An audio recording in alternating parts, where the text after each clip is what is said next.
My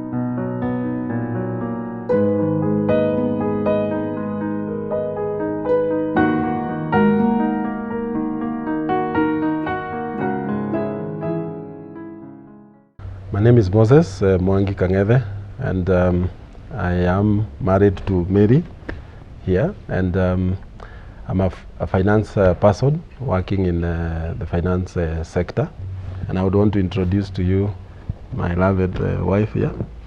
My name is Mary. I'm a musician, founder Relationship Power Lift, and I'm an author of the book A Responsive Spouse. And this is our love story.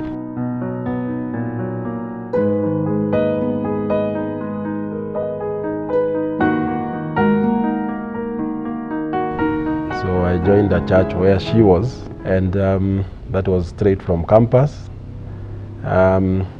We were in the church for quite some time, and then I started developing an attachment to her. She looked very hardworking, and then she was also very pretty. Of course, she still is, and so I believe that was I joined the church in 2005, and then our relationship started about 2009, or in 2009.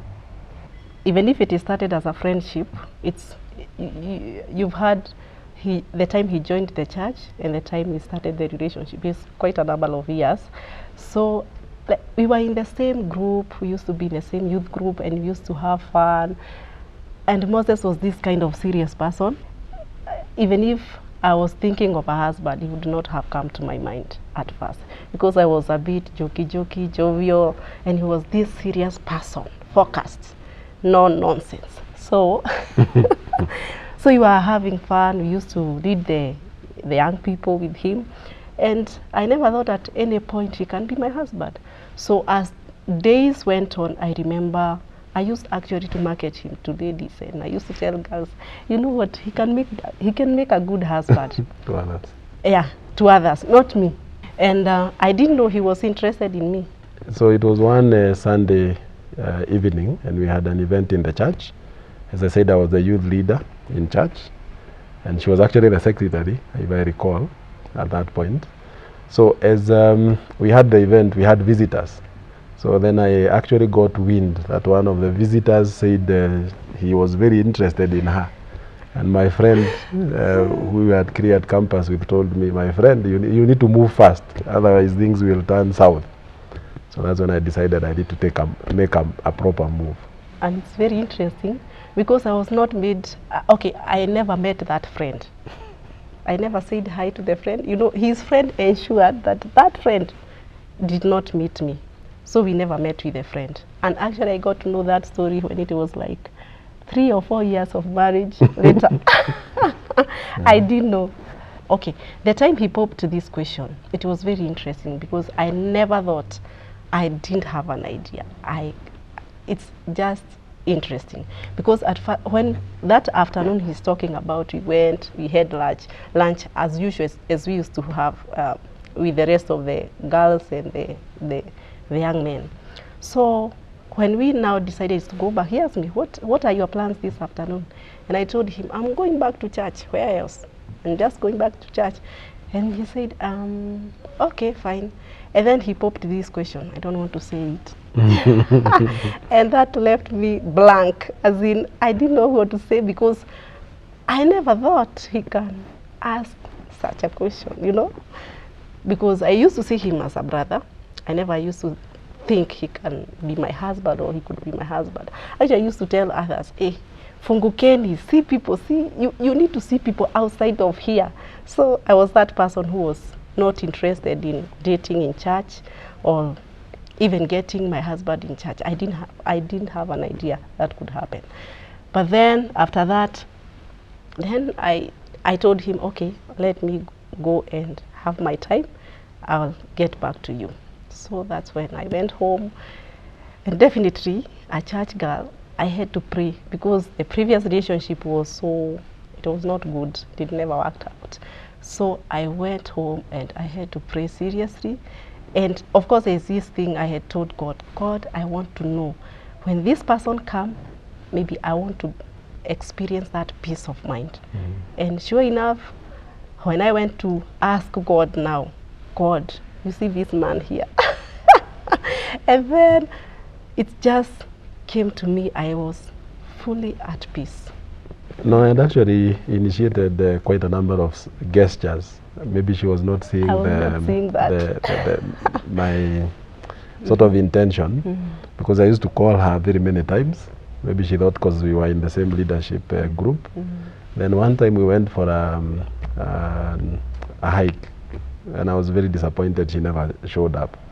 Maybe I would have posed the question then, but now delayed it until it was time when, as I said, somebody came in. And the question she referred to, I actually just asked her, what do you think of us as a couple? Do you mind? And let me just go back a bit. That time for the hike, I never thought they said that he's interested in me. So we organized for a hike, and I thought, this day I'm making money, so I want to go to have fun. I'll go and make this money. So I decided to go work, and so they went for the hike. I organized everything and ensured everything is happening. He was on the other side, and everything went on well. But I never went for the hike. Then he called in the afternoon, and that kind of, I had some questions on that call, because he said, we missed you. He never used to tell us, I miss you. He never used to hug us. He was that kind of a stone person, very hard. I never used to tell anybody they are smart. Yes, they are smart. So I used to tell you are smartly dressed, but I never used to tell anybody else. It never clicked into my mind. He's interested because of the kind of a person he was. So when they went for this hike, and then he called in the afternoon, that left me with a bit of questions. But I said, anyway, he's a brother after all. And I stopped thinking about anything, and I just said, he's just asking me because I'm a leader, nothing else. Coming back with an answer to him, I remember he was preparing to go work outside of the country. So the time we had organized to meet, we were meeting as a group, we were many of us. So we didn't have that specific time for ourselves to share whatever is it that was in my mind. So in the process, we tried to create time, we tried to look for time, but everyone is on him. Oh, you're going by, can you do what? And I just decided, let me go and do a text and tell him we'll talk. So immediately I left, because now I was staying alone and it was getting late, and we were coming from their place. We were many of us. So I went home and I told him, I'll give you an answer when you call. Just give me a call, I'll let you know. Because he was flying out either the following day or a day after. So there's no way we could have met immediately. And he really wanted to know. So effectively what happened, I think I went out, then one of the weekends I was coming back, we went for, I don't know to call it an outing, somewhere in Paradise Roast. And I think I had gone there previously, so I took her there. Now, as we walked around, she kept asking too many questions. I think she was doing her background checks, just to confirm what she was referring to other people, I can be a good husband, was actually real. So one of the questions she asked me was, if you were super mad, what would you do? And I said, for me, when I get mad, I actually engage and understand why, what is the problem, what is the issue. And she asked that question a couple of times. Then I think at one point when we were crossing the road, I actually held her hand. And she then told me, I never thought you could actually be romantic. Yeah, I remember that time when we went for that out. Actually, me, I was not fascinated about the out. I was not, I was not really looking forward, because, okay, I was willing maybe to have a relationship with him, but I had my boundaries. As in, I had a list of questions. As in, I went for that out with a list of questions. I didn't go to have fun and enjoy the way I see people enjoy. Oh, I got a new base. Gee, what? I'm going for an out. I was not that. I was like, this is it. He has to answer all these questions. And if he happens to fail, as in like half of it all, maybe I can excuse 2 or 3, but the rest, it has to be tick, tick, tick, tick. It was actually an interview pretty much. So I remember when we went there, he was like enjoying, but I was more like questioning him. So every time I was questioning him, he go to this topic, I question him. He go to this topic, I question him. And I really wanted to understand what kind of a man he is first, in terms of, other than the way we used to, the general knowledge about him in church, the good man, the serious man. And I was so much afraid about the seriousness, because I was wondering, now this one, if he's serious like this, and the way I'm this kind of a person, how will we take it? When he gets mad, what is it that is likely to happen? I really wanted to know. But I came to realize he has a very warm heart. And actually, I remember I really wanted to irritate him with these questions so that I can see his reactions. But he was very calm. He engaged.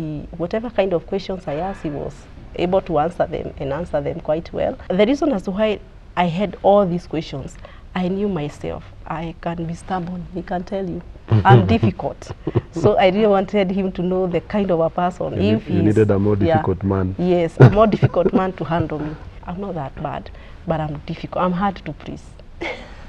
And I had actually already seen that, because as a leader, and I was working with her and working with many other leaders, she used to be the hardest person to deal with in the committee, because I would say something and then she outrightly would say no, and I'm the leader, remember. So at one point, she would actually seem like she's inciting other people against against the leader. But I kept saying, for me, I was looking for somebody who would not be, and I'll use the word that I used to use then. I never wanted to be like, you know, the way a trailer has the front side and then there is the back side. And the back side can be changed anytime, it just follows without, I wanted somebody who would challenge and make me more, you know, much better than I am. So when I found those who are just accepting everything I said, I was like, okay, maybe even in marriage, they'll actually still just, you know, follow, you know, more followers. But for her, I knew with this one, I'll actually be getting a big challenge. I'll not just feel like I am, you know, like I'm the head and there is nobody to support me in that leadership role. And she has actually fitted that bill very well. Very well. So nowadays, anything that I do when she's, or we do when she's challenged, when I think of something and I share with her, I expect it will be, you know, challenged, and the thing that comes out is very good. I think she was thinking she was harassing me, but I think I was actually getting the confirmation that I'm getting the person I was looking for. And sure enough, it's not easy to handle. Yeah.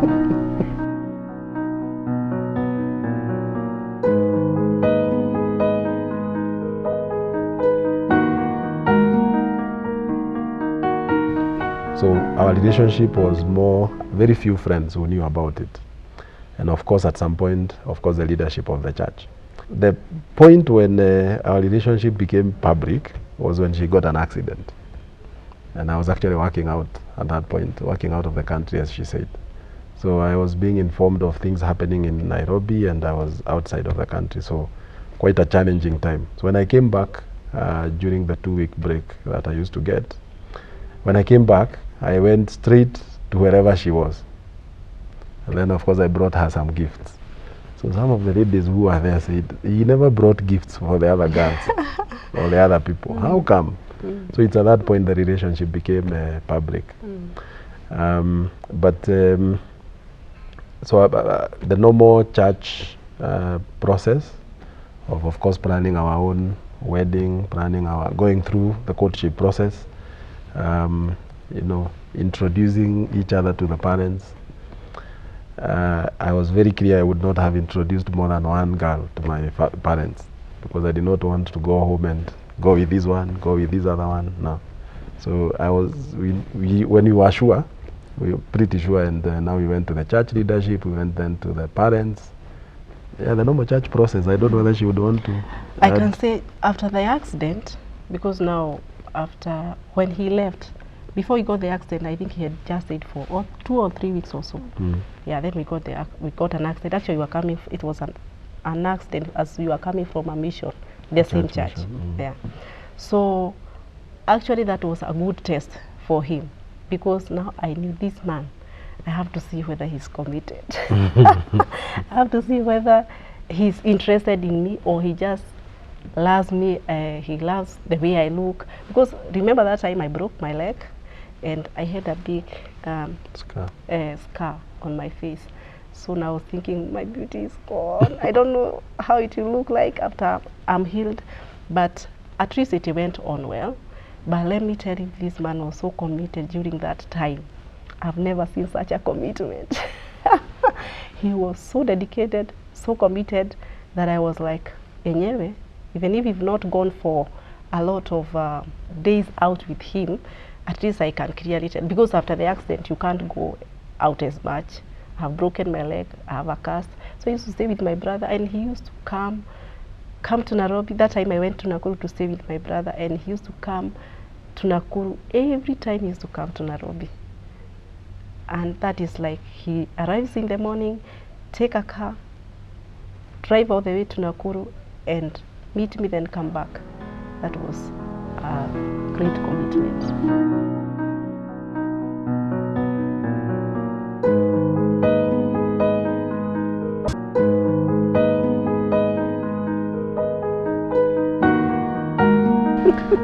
No, the most favorite part for me for the wedding was we had paid somebody to do the programs for the wedding. I think it was the time the constitution was being promulgated or something. Yeah, so the wedding was the 28th, the 27th was the day the constitution was being promulgated at Kasarani. So it was a holiday. So I remember going to town with our best man and going to pick the programs, and the guy was nowhere to be seen. So he just had the one copy that he had done. So the sample, and you had paid 100%. So the best man tells me, don't tell anybody. So we just print, scan, copy this one in colored paper. So we did copies, different colors, and we folded them with the best, with the other men, the bridesmen. So on the day of the wedding, she actually was seeing the program and looking at me. What is this? What is going happening? On? Then, so the key highlight for the wedding for me was just trying to protect her from the challenges that we were dealing with the best man. Of course, it's only me and my best man and her who knew that that was not the plan. But that was a key highlight for me. End of the day, she was looking at me and asking, so what actually happened? Where were the programs? What happened? But the wedding was very colorful. Seeing a dream coming true for both of us. And I can tell you, our parents, the family members and all that, it was quite, for me, it was a big highlight. Every time I look at those photos, I just keep remembering the memories. Yeah, I actually posted all the photos on Facebook because of the fun that I actually, it was a dream coming true. But I don't know, for her, I actually did the wedding specifically for her. Yes, for him, he was saying he don't want to have a big wedding. And I was like, I must have a wedding, a big one. Now the wedding was to happen, but the size of the wedding. As a youth leader, actually, I wanted to show young people it's possible to get married without a lot of money. So I actually tried sharing that with her, and she told me off. And of course, we could afford, so we went ahead and did the wedding. Yeah. I think I enjoyed every moment of that wedding, despite the fact that I arrived and saw I'm very keen on colors. So the colors were not really matching as whatever is it that I had chosen, but they made me to understand, and also the programs. But everything else was okay. The timings and everything went on well. And I can say I did enjoy myself, and I was so relaxed. I didn't feel like it's my wedding day. I was so happy about it and relaxed, yeah.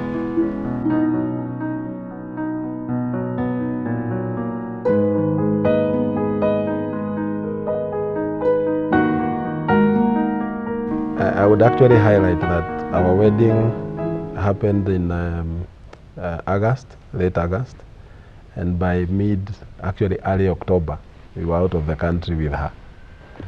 And it was a 2-year journey outside of the country.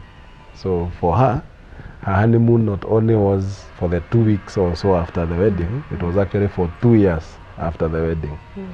So then we went into a place where we didn't have relatives. So it was the best time. She would actually get very mad sometimes, and it was a place with winter. So she was very mad at a corner. Then she realizes I'm generating more heat than her. She comes closer to me and says, "I'm still not happy, but she's still." So it was a very good time for both of us with no kids, just enjoying ourselves for 2 years, moving around. She likes, we love traveling, both of us. So every weekend was either we are going by bus or by train or by air, whatever it was, we moved. And thank God we did, because after we got our firstborn and now the second and the third, moving around has been quite a challenge. Before we go to the kids, I have to give my highlight for that. I have to give my highlight for that, because let me say, I did enjoy after the 3 weeks here. Then we went outside of the country. Let me say, I enjoyed myself, because I remember that is the time I came to understand and know Moses well, because I thought, you know, me, I'm this kind of a person who want to volunteer ideas, volunteer information, help in thinking. And I never knew I used to make Moses mad by doing that. And I'm asking him, if, you know, we were using maps. If you're going to a new place, you use a map. So I think I'm good in reading maps. Can agree with that. So I could get it very fast, and I'm like, this is where we are going, and I think we need to use this train or this road, and then we'll find ourselves there. Once we are there, then I want to direct and tell Moses how to go, and he used to get mad. And I'm like, I'm helping you, why are you mad? And he's like, no, I'm a man. You wait for me to lead you. And I am telling him, okay, wait a minute, we are in a junction here. This road, go that side. And this one is where we are supposed to go. Should I follow you when I know where we are supposed to go? And he's like, yes, you follow me. Even if you are lost, yes. That one, it never used to make sense, as in like, how? No, I would go and then he's going, and then I'm like, no, this is not the way. I would stop on the road and I'm like, I'm not going. You go. Once you realize not that side, you come, you'll find me here. And he was like, no, we go with you. So it was quite a time for learning and getting to know each other, until the time I got to understand, oh, this is not the kind of help he needs. Sure enough, he wants to lead me, and I submit to that. But on the highs, he talked about traveling and going to places. I used to enjoy this moment with Moses, and then that's the time I realized he loved traveling, he loved having fun. He was this kind of a quiet person. I never knew the other side of him. And this other side of him really fit my description, because I'm that kind of an out person, events, really things happening, new places discovering. And then I realized he has that. So we used to organize, maybe every weekend we plan, now we are going to this place, going to this place, we are going to that place. And I really enjoyed, because he took me to many places, and I did enjoy myself. Yeah, he made me step to Paris, which was my wow. I did enjoy. Yeah. Yeah, so I wanted to say, once we came back, then it was now time to settle down. Of course, now a bit of settling with family, because now remember we went, so there was time now to settle with the extended family as well. Then came the firstborn in 2014, March. He actually came a few days earlier than expected. And my work then was very demanding at that point. So he came on 27th of March, and there were some deadlines for 31st of March. So I was actually working at some point in the hospital. We then became parents of a special needs child. So that was a big blow for us.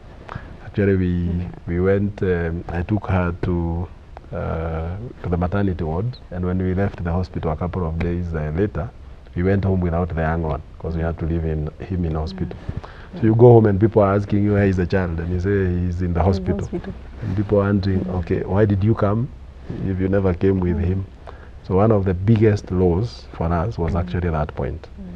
And it really tested, number one, our commitment to each other, because then it meant we had to take very drastic decisions, including, for example, do we both work, or one of us has to work and the other one takes care of this young one who requires consistent support. So when you hear it was a point of a law, it was now to say somebody has to sacrifice their career and do something different, or be a seat with the child at home. And that, of course, also made us delay even getting a second born. So the second born actually came in 2018. So 4 years down the road. After a lot of persuasion by even the doctor who was seeing the other one. You need another one so that this one now gets somebody to be praying with. And that was a very good idea. So that was a very big law for us. He's now turning 8. And it's been a very interesting journey. You will see us doing so many things together with her as we look at that young one. And I think he's the most jovial person in the house, which gives us a lot of joy.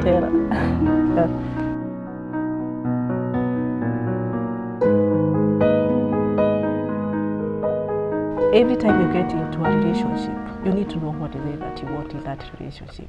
You don't just jump into a relationship because you see somebody driving a good car, they have a good job. That job can go, anything can go. For instance, we started dating with Moses. I had not broken my leg. I didn't have a scar. Assuming that happened, and then he decided, oh no, I'm just going to leave this lady. So every time, it's for better, for worse. Commit yourself, regardless of whatever comes your way. No, for me, I would actually say for young couples, remember, nobody starts from the top. There is a lot of pressure at this point, with especially young people, to conform to what is happening with everybody else. So I would actually say, set yourself as a different couple. You don't have to be similar to us, similar to your neighbors or the other person. Just be yourselves. Actually, I've appreciated that the moment you identify yourself as a unique person, and you do the things you need to do at the right time and the right way, and the other things don't bother you. So you'll not look at your neighbor and see what is going on with them. You'll just be yourself. So I'd say be real, be authentic, and be yourself. You've actually fitted the bill that I had as a young person. This is the 12th year. My love for you keeps growing. And as I said, on the day of the wedding, I pray and I continue praying that we'll get better and deeper in love, whatever happens. And I assure you, I love you and I always will. Thank you. I love you. Thank you. One thing I appreciate about you is you're very understanding, you're very caring, you're very kind, and being the kind of a person I am, I know it's need a lot of patience. You're one in a, I don't know, I won't say in a million, but you are just one unique person who could only fit my description. I love you. Thank you.